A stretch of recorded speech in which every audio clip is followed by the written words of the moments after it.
नमस्कार विद्यार्थी मित्रांनो, आपण आज गुणाकाराचं एक उदाहरण पाहणार आहोत। 3 अंकी संख्याला 3 अंकी संख्येने गुणणे कशा प्रकारे गुणायचं ते आपण या ठिकाणी पाहणार आहोत। 189 गुणिले 190 हे उदाहरण आपण आता या ठिकाणी सोडवणार आहोत।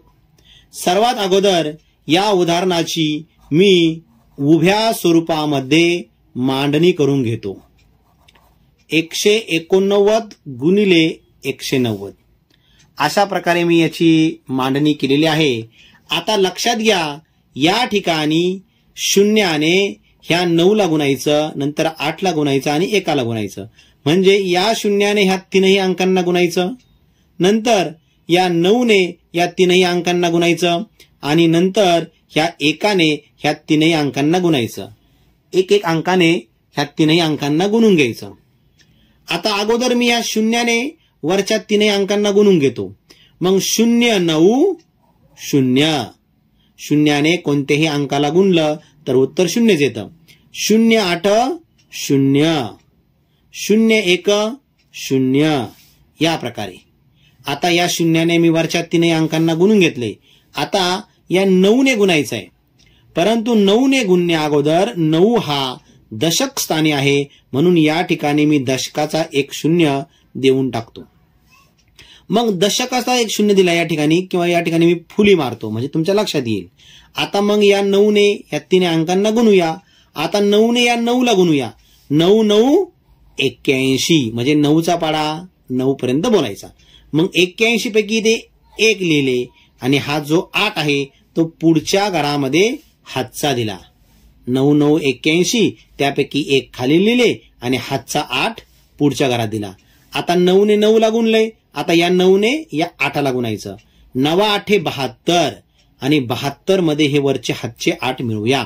72 अधिक 8 होतात 80, मग 80 पैकी 0 इथे लिहिले आणि हा 8 पुढच्या घरामध्ये हातचा दिला। मग आता 9 1 9, म्हणजे 9चा 1 पर्यंत पाडा बोलायचा। मग 9 1 9 आणि त्यामध्ये हे वरचे 8 मिळवायचे, म्हणजे होतात 17, आणि मग मी या ठिकाणी 17 लिहून घेतले। आता पुढे कोणताही अंक नाहीये गुणायला, म्हणून सर्वचे सर्व 17 अंक मी या ठिकाणी लिहून घेतला। आता 9 ने गुणून झालंय, आता ह्या 1 ने गुणायचं आहे, परंतु 1 ने गुणायच्या अगोदर 1 हा शतक स्थानी आहे, म्हणून या ठिकाणी मी 2 0 देतो शतकाचे, किंवा अशा फुल्या मारतो तुम्हाला समजण्यासाठी। आता 1 ने 3 अंकांना गुणायचं, याच्या पूर्वीचे हातचे खोडून टाकायचे। 1 9 9, 1 8 8, 1 1 1, अशा प्रकारे आता या सर्वांची बेरीज करून घेऊया। 0 अधिक 0 अधिक 0 0 होतात। 0 अधिक 1 1 आणि 1 अधिक 0 1। आता 0 अधिक 0 0 आणि 0 अधिक 9 तर 9 होतात फक्त। 7 अधिक 8 तर होतात 15, 15 पैकी 5 लिहिले आणि हातचा 1 पुढच्या घरात दिला, आणि मग 1 अधिक 1 अधिक 1 होतात 3। अशा प्रकारे आपलं उत्तर आलेलं आहे 35,910। 35,910 हे आपलं उत्तर आलेलं आहे।